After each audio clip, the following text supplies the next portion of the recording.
हाँ जी, कैसे हैं आप सब। आज हम स्टार्ट करने वाले हैं क्लास 11 का सबसे फर्स्ट चैप्टर, जिसका नाम है some basic concept of chemistry. Chapter का जो नाम है वो हमें ये बताना चाहता है कि इसके अंदर हम पढ़ेंगे केमिस्ट्री के कुछ बेसिक कॉन्सेप्ट्स के बारे में। बेसिक कॉन्सेप्ट जैसे कि कुछ बेसिक बातें जो हमें पता होनी चाहिए हमारी केमिस्ट्री को स्टार्ट करने से पहले। ठीक है, इसके अंदर हम सबसे पहले जो स्टार्ट करेंगे वो करेंगे हम हमारी केमिस्ट्री की डेफिनेशन से। केमिस्ट्री की डेफिनेशन क्या होती है? Chemistry deals with the composition, structure and properties of matter. अगर मैं कहता हूं कि केमिस्ट्री क्या चीज है, तो केमिस्ट्री को आप बताएंगे कि केमिस्ट्री जो होती है मैटर की स्टडी को कहते हैं। मैटर की स्टडी, मैटर की क्या कंपोजिशन होती है, मैटर की क्या स्ट्रक्चर होता है एंड मैटर की क्या प्रॉपर्टीज होती हैं, इन सब चीजों के बारे में हम केमिस्ट्री के अंदर स्टडी करते हैं। और अगर बिल्कुल सिंपल लैंग्वेज में अगर आप कहना चाहते हैं तो आप ये कह सकते हैं कि chemistry is the science of atom and molecule. Chemistry is the science of atom and molecule. जो केमिस्ट्री है वो एटम और मॉलिक्यूल की साइंस है।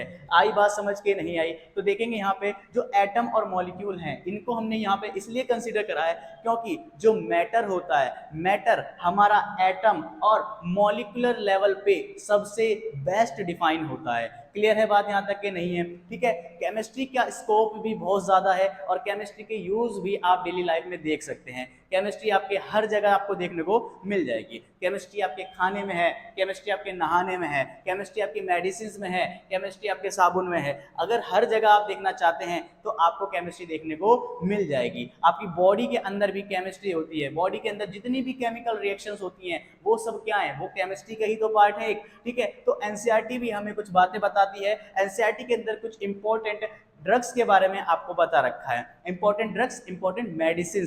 ठीक है, इंपॉर्टेंट मेडिसिन कौन कौन सी हैं? जैसे कि cisplatin and taxol. Cisplatin and taxol ये क्या होती हैं? ये कैंसर थेरेपी में इफेक्टिव देखी गई हैं। क्लियर है बात यहाँ तक के? नहीं है? एक और मेडिसिन का नाम दिया गया है जिसका नाम है एजिडोथाइमिडीन। क्या नाम है इसका? एजिडोथाइमिडीन, जिसको शॉर्ट में AZT के नाम से भी देखा जा सकता है। ये किस लिए यूज होती है? ये यूज करी जाती है एड्स विक्टिम के लिए। जो एड्स विक्टिम होते हैं उनके लिए ये हेल्पफुल साबित होती है। क्लियर है बात यहाँ तक के? नहीं है? ठीक है, इसके बाद हम बात करेंगे हमारी जो 11th क्लास है, हमारी जो 12th क्लास है, उसके अंदर हमें जो केमिस्ट्री पढ़नी है उसके अंदर हम क्या क्या चीजें पढ़ने वाले हैं। तो मैं आपको एक छोटा सा ओवरव्यू देता हूं। यहाँ पर हमें जो पढ़ना है वो हमें पढ़नी है physical chemistry, inorganic chemistry and organic chemistry. ये जो केमिस्ट्री होती है, इस केमिस्ट्री की अगर हम बात करें तो physical chemistry is something like physics, जो कि फिजिक्स के जैसी होती है। फिजिक्स के अंदर जिस प्रकार से आपके पास फॉर्मूलाज आते हैं, आपको न्यूमेरिकल सॉल्व करने पड़ते हैं, आपके पास कुछ डाटा आता है, तो इसी तरीके से जब हम बात करेंगे हमारी क्या कहते हैं केमिस्ट्री के अंदर, कौन सी chemistry? Physical chemistry. Physical chemistry जो होती है इसके अंदर भी आपको कुछ कॉन्सेप्ट्स के बारे में स्टडी करना है, कुछ फॉर्मूलाज आएंगे और इसके अंदर भी आपको न्यूमेरिकल्स सॉल्व करने होंगे, जिसके अंदर भाई बच्चों को सबसे ज्यादा फिजिकल केमिस्ट्री ही पसंद होती है। ठीक है, फिर इसके बाद आती है इनऑर्गेनिक केमिस्ट्री। इनऑर्गेनिक केमिस्ट्री के इसके अंदर हम पढ़ते हैं हमारे एलिमेंट्स के बारे में। किसके बारे में स्टडी करते हैं? हम हमारे एलिमेंट्स के बारे में स्टडी करते हैं। जो एलिमेंट्स हमारे होते हैं, कई तरीके के एलिमेंट, जो पीरियोडिक टेबल आपने देखी है, पीरियोडिक टेबल में 118 एलिमेंट्स को इस तरीके से सजा रखा है कि उनकी स्टडी आसानी से हो सके। तो उन सभी एलिमेंट की जो स्टडी है वो हम इनऑर्गेनिक केमिस्ट्री के अंदर करते हैं। तो इसी प्रकार से उन एलिमेंट से बनने वाले मॉलिक्यूल्स, बनने वाले कंपाउंड, उन सब की स्टडी को हम इनऑर्गेनिक केमिस्ट्री में रखते हैं।